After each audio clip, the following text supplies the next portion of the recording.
넌 다 알고 있었으면서.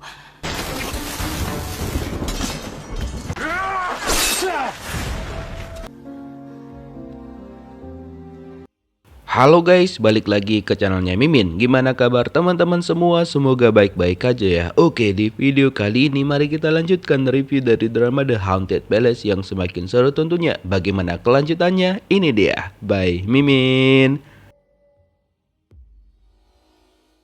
Oke, kita flashback dulu ke kejadian 13 tahun yang lalu, di mana pada waktu itu si dukun buta disiksa sama mertuanya raja. Nah, pada waktu itu raja yang sekarang melihat bagaimana mertuanya itu menyiksa si dukun buta dan dia meminta untuk pengampunan bagi si dukun buta. Namun tidak ada pengampunan bagi dia, kata mertuanya. Kemudian pada saat itulah untuk pertama kalinya si dukun buta melihat bagaimana roh 8 kaki datang dan tahu bahwa roh 8 kaki ada dendam ke keluarga kerajaan. Lalu dia sampaikanlah hal itu kepada Menteri Kim dan dia bisa ngebantu untuk mengusir roh 8 kaki tersebut. Nah, mulai dari sanalah mereka berdua bekerja sama dan si menteri ini memanfaatkan si dukun buta ini untuk memenuhi keinginan dan juga tujuannya dia. Makanya di masa sekarang si dukun buta menyampaikan kepada Menteri Kim bahwa dia itu agak kesulitan untuk menyingkirkan Yeori, walaupun Yeori adalah cucu dari neneknya yang dulu sempat dia singkirkan juga menggunakan bantuan roh 8 kaki.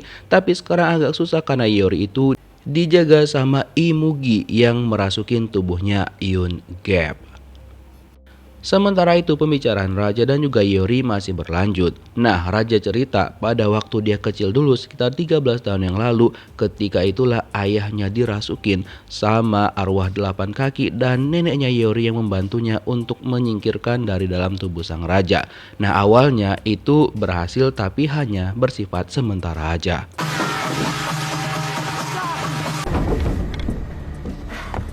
Waktu itu Raja pikir semuanya udah berakhir, tapi ternyata beberapa saat kemudian di suatu malam ayahnya itu memberontak lagi dan menghilangkan nyawa pengawal-pengawalnya dan juga para pelayan istana. Lalu dia memberanikan diri mendatangkan ayahnya dan setelah itu dia malah dicekek sama ayahnya sendiri. Karena itulah alasan Raja itu nggak terlalu percaya dengan yang namanya perdukunan. Ditambah lagi pada saat itu kan ayahnya akhirnya kehilangan nyawanya. Dan sebagai sang raja dia itu juga tidak boleh mempercayai yang dengan yang namanya perdukunan. Dan juga nggak boleh mempercayai siapapun di kerajaan. Karena posisinya itu benar-benar bisa bahaya kalau misalkan dia terlalu lemah. Tapi setelah mengatakan itu, dia meminta bantuan sama Yeori walaupun dengan sangat berat hati. Nah, gara-gara mendengar pendapat raja seperti itu, Yeori memutuskan bilang bahwa dia untuk saat ini belum bisa membantu sang raja. Lalu dia keluar dan pamit dari ruangan sang raja. Nah, ketika di jalan, dia itu ngerasa bersalah sama Kang Chul. Karena selama ini dia tuh nggak pernah sadar bahwa Kang Chul memang melindungi dia. Tapi dia malah menyalahkan Kang Chul. Kemudian mereka bertemu dan Yeori marah sama Kang Chul karena Kang Chul tuh tidak jujur sama dia sedari awal bahwa bukan dirinya lah yang menghilangkan nyawa neneknya Yeori. Jadinya dia itu semakin merasa bersalah sama Kang Chul dan ketika Kang Chul mencoba untuk menjelaskan semuanya kepada Yeori, itu yang dia maksud karena dia pengen melindungi Yeori. Karena kalau misalkan Yeori ngelawan hantu 8 kaki pada saat dia masih muda, itu dapat berbahaya banget dengan nyawanya Yeori. Pas Kang Chul pengen menjelaskan lebih lanjut, dia berhenti karena melihat Yeori menangis. Keesokan paginya karena masih canggung banget dengan Kang Chul, akhirnya Yeori pamit pagi-pagi banget kepada ibunya Yoon Gap untuk pergi ke istana. Nah, dikira sama ibu Yoon Gap Kang Chul tuh belum bangun kan, tapi ternyata dia udah bangun cuma diem aja, dikira tidur sambil berdiri. Setelah itu Kang Chul meminta Bibi untuk mengikuti kemana Yeori pergi karena dia pengen meminta adiknya ini menjaga Yeori. Ya, walaupun sebenarnya Bibi itu kan masih kurang suka dengan Yeori, tapi terpaksalah dia menurutin permintaan abangnya ini. So, dia bilang oke, dia bakal ngebantu. Sementara itu Pak Choi akhirnya datang untuk menemuin sang raja, di mana raja itu menanyakan sama Pak Choi apakah dia sudah memutuskan untuk ngebantu raja ataupun tidak. Nah, Pak Choi bilang awalnya dia sebenarnya berat banget, tapi dipaksa sama sang raja untuk udah tolong bantuin aku. Terus kan Iori itu masih murung aja dan disamperin lah dia sama Mbak Kunti. Mbak Kunti cerita bahwa kemarin itu sebenarnya dia sempat ngikutin Iori karena dia khawatir banget walaupun dia sempat bilang bahwa dia nggak bisa ngebantuin Iori. Karena emang arwah air yang kemarin itu kan cukup kuat dibandingkan dia. Dan Mbak Kunti tahu kalau misalkan ekspresi Yori dan kayak gini dan isi hatinya adalah dia itu sebenarnya sudah menaruh perasaan kepada Kang Chul. Namun Yori masih mencoba untuk menangkal perasaannya tersebut dan ternyata pembicaraan mereka itu didengar sama Bibi. Terus kan mertuanya raja itu sedang berada di kamarnya putra mahkota. Jadi dia itu bertanya-tanya tentang Kang Chul dan juga Iori. Namun putra mahkota nggak mau mengatakan apa-apa dan karena itulah si Lechnut ini akhirnya percaya dengan apa yang dikatakan sama si dukun buta. Nah setelah itu dia dipanggil sama Kasim untuk segera menemui sang raja kan ada hal yang harus disampaikan. Nah ternyata raja itu mengatakan kepada mertuanya ini bahwa dia bakal mengangkat Menteri Choi. Namun dia itu nggak setuju. Dia bilang nanti bakal ada pemberontakan dan dia nggak mau melakukan hal tersebut. Nah tapi sang raja itu bilang bahwa kalau misalkan nggak dibantuin sama Pak Choi nantinya tujuan dia untuk reformasi tentang undang-undang perbudakan itu tidak akan tercapai. Jadi terpaksalah si mertua nurut, terpaksa nurut. Setelah itu datanglah Kang Chul. Nah, disinilah si Pak Tua Lechnut itu semakin yakin bahwa orang yang di depannya itu tadi bukanlah Yun Gap, melainkan orang lain seperti yang dikatakan sama si dukun buta. Nah, Kang Chul ke sana itu marah kepada sang raja karena memberitahukan semuanya kepada Yori. Padahal kan sebelumnya raja itu udah berjanji untuk tidak mengatakannya kepada Yori. Tapi dengan sikap Kang Chul yang seperti ini raja tahu kalau misalkan Kang Chul itu lagi berusaha untuk menahan perasaannya dan raja juga tahu kalau misalkan Kang Chul itu suka banget secinta itu dengan Yori. Raja juga cerita dulu dia juga sempat bingung ketika melihat ratu tuh nangis. Nah tipsnya adalah udah peluk aja dengan lembut dan dengarkan aja apa yang keluar dari mulutnya curhatannya. Nah pada malamnya Yun Gap itu kan pengen mempraktekkan yang dibilang sama raja tadi. Tapi dia itu nggak bisa gitu loh melihat kondisi Iori malah natap matanya pun kagak mau gitu. Jadi ya kayak mana dia mau ngasih tahu itu. Sampai-sampai ibunya Yun Gap dan juga Bibi juga heran melihat kelakuan dua orang ini. Bahkan Bibi pun sudah tahu kalau misalkan mereka berdua itu memang sedang jatuh cinta. Lalu dia nanya lah sama Yori, si Bibi kan. Jadi dia jelek-jelekin lah Kang Chul. Pokoknya dia bilang yang jelek-jelek semuanya tentang Kang Chul. Tapi Yori nggak percaya sama sekali. Karena Yori tahu kalau Bibi nggak suka sama dia dan berusaha untuk memisahkan Yori dan juga Kang Chul. Nah gara-gara itu si Bibi ini emosi sama Yori. Dan kebetulan ada bangsawan yang berumur lebih dari 60 tahun yang lagi lewat tuh. Kata Bibi, "Ops, jadi santapan nih." Tapi ternyata dia kagak bisa makan ini bangsawan. Karena ternyata dia tuh memiliki jimat dan juga jimatnya cukup kuat.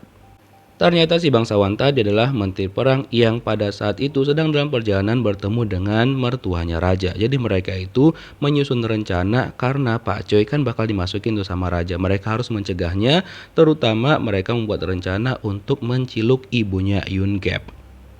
Setelah itu mereka juga berencana untuk menciluk Yori juga karena mereka bakal segera menyingkirkan Yori dengan menyibukkan Yun Gap dengan menculik ibunya dia ya kan. Nah terus dia juga menyuruh si dukun buta untuk mempengaruhi Ibu Suri agar dia itu tidak membiarkan si Menteri Choi ini untuk bergabung lagi dengan kerajaan. Nah dia panggillah Menteri Choi pada saat itu kan dan disinggunglah sama Ibu Suri soal buku pemberontakan sih kayaknya yang ditulis sama ayahnya Pak Choi pada zaman raja yang terdahulu. Dan ternyata buku itulah yang selama ini dicari-cari sama dia. Isinya mungkin kayak tentang pemberontakan tentang kerajaan dan juga dapat memburukkan namanya dia. Dan kebetulan juga buku itu udah dibaca sama Ibu Suri. Nah gara-gara itulah Ibu Suri ngancem dia kalau misalkan masuk dan juga nurutin permintaannya raja, maka dia bakal membeberkan semuanya. Nah gara-gara itulah Pak Choi langsung menyuruh semua orang-orang di rumahnya untuk beberes dan karena mereka hari itu bakal segera pergi meninggalkan ibu kota. Bahkan anaknya sendiri pun heran karena dia juga baru tahu Terus Pak Choi juga mengirimkan surat dan diberikanlah surat itu oleh Kasim kepada sang raja. Dan raja nggak terima dengan jawaban dari Pak Choi dan dia bilang oke dia bakal pergi sendiri untuk menemuin Pak Choi untuk bertanya langsung. Terus kan ibunya Yoon Gap itu udah diikutin sama orang suruhan dari si menteri-menteri Lochunut itu dan akhirnya ibunya Yoon Gap mereka buat pingsan dan dibawa pergi. Terus Bibi itu cerita sama Yoon Gap bahwa ternyata menteri-menteri itu ada yang memiliki jimat sehingga dia nggak bisa melaksanakan tugasnya untuk memakan para menteri-menteri itu. Dan jimat itu tuh agak aneh karena kekuatannya gede banget. Gak lama setelah itu, tiba-tiba aja rumahnya Yoon Gap itu didatengin sama anaknya Menteri Choi. Karena kan dia mau pergi tuh, jadi dia pengen berpamitan sama Yoon Gap. Nah keluarlah si Kang Chol ya kan. Awalnya dia itu menunjukkan ekspresi yang gak suka dengan anak Menteri Choi ini. Tapi dia datang ke sana tujuannya karena pengen berterima kasih sama Yoon Gap yang sudah menyelamatkan dia 2 kali. Padahal kan menyelamatkan dia itu yang kedua kalinya itu Kang Chol gitu. Dan dia juga menyinggung tentang pot yang diberikan sama biksu kenalan Iori pada waktu itu. Cuma dia nggak ngebawa pot tersebut, malah tetap dia rawat dan dia anggap itu miliknya sendiri.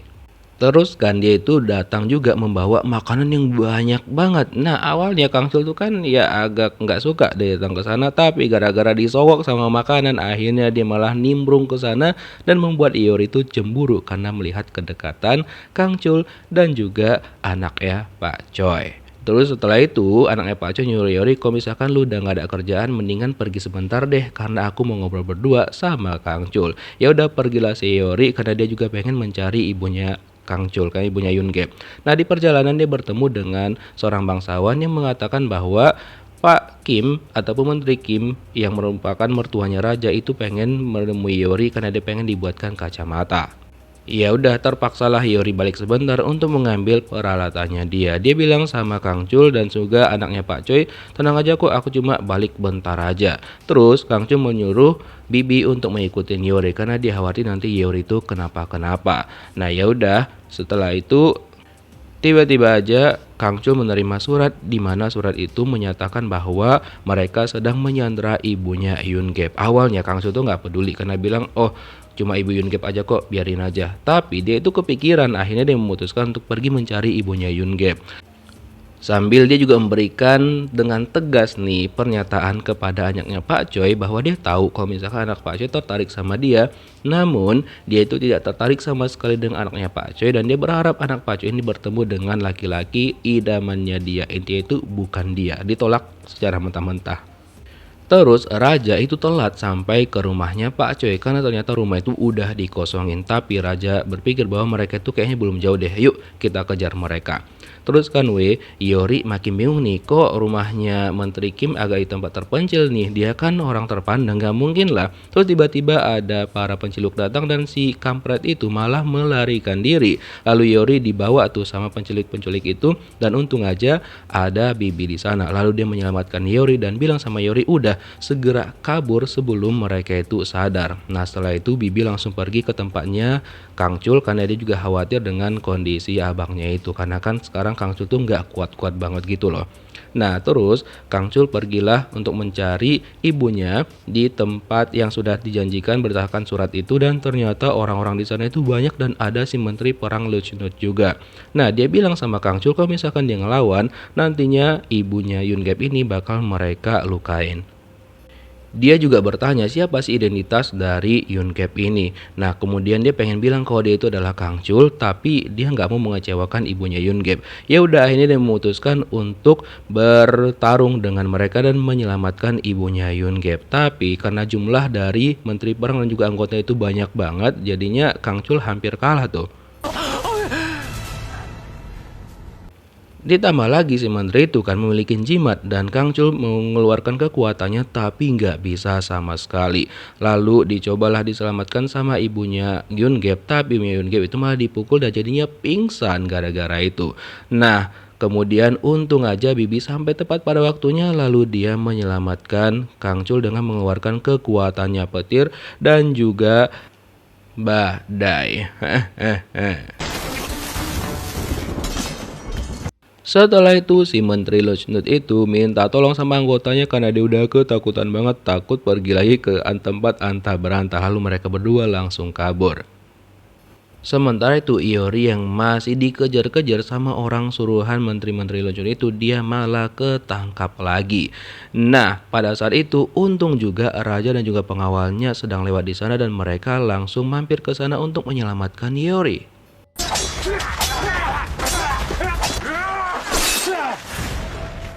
Gara-gara itu raja sempat kena goresan kecil di tangannya dan Yori menjadi khawatir banget. Tapi raja bilang dia tuh baik-baik aja. Cuma dia khawatir karena sekarang orang itu banyak tahu identitas aslinya Yori. Jadi dia memutuskan balik ke istana dan meminta pengawalnya untuk mengantar Iori agar dia aman sampai ke rumah. Nah, sesampainya Iori di rumahnya Yungep, dia bingung kalau kok orang gak ada di rumah nih. Nah, setelah itu datanglah Kang Chul ngebawa ibunya Yungep yang udah dalam keadaan pingsan. Dan dijelaskanlah semuanya sama Kang Chul bahwa ibu Yungep itu gak kenapa-kenapa, lukanya juga gak terlalu parah. Nah, dia juga bertanya sama Yori kenapa Yori itu berantakan kayak gitu. Terus Yori cerita dan dia baik-baik aja karena raja menyelamatkan dia. Terus Kang Chul sempat keluar sebentar dan mengambil kotak peralatannya Yori. Demi itu loh dia pergi keluar. Terus dia juga ngebantuin Yori untuk ngebersihin lukanya. Tapi gara-gara itu kan si Yori itu makin kelepek-kelepek lah sama Kang Chul. Jadi Yori bilang udah gak usah bantuin aku gitu loh. Gara-gara itu dia itu semakin gak bisa menahan perasaannya kepada Kang Chul. Akhirnya Yori itu langsung mengatakan bahwa dia itu memiliki perasaan sama Kang Chul. Dan Kang Chul juga tanpa basa-basi langsung ngekise Yori. Wadaw, kira-kira bagaimanakah kelanjutan kisahnya, kita lihat di next episode. Thank you for watching guys, see you next video. Bye bye.